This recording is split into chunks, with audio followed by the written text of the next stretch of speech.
Yeah, basically, all of this discussion is really about the mind-body relationship. You know, what is the connection between our phenomenal kind of mental experience of the universe and the physical universe, our brain, our bodies, and everything else out there in the physical world.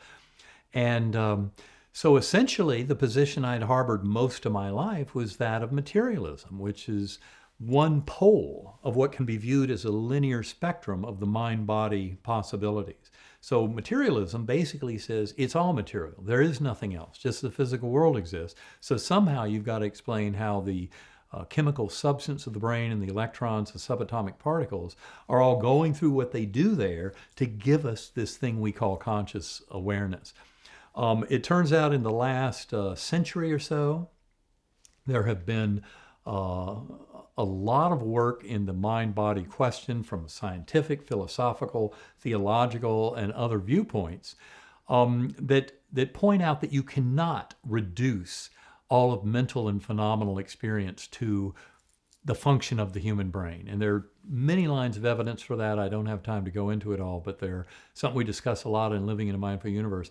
But the bottom line is people started realizing that dualisms were necessary. That is, they saw there's more than just the physical world.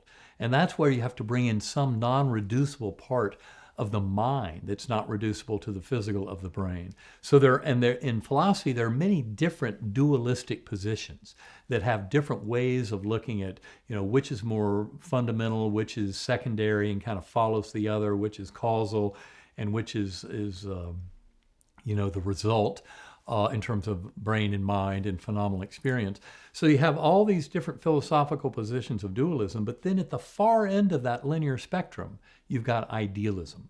That is the notion that really every bit of unfolding or the ordering factors of the universe at their most proximate level are mental, that it's all about a level of organization, of causality that interacts at the mental, not at the physical level. That's a very important point. And so really, what I came to see is the only way to truly make sense of these kind of extraordinary journeys of what I was reporting, what I witnessed in my NDE, what other people were reporting in kind of the edges of consciousness, to me suggested something that is much more idealism.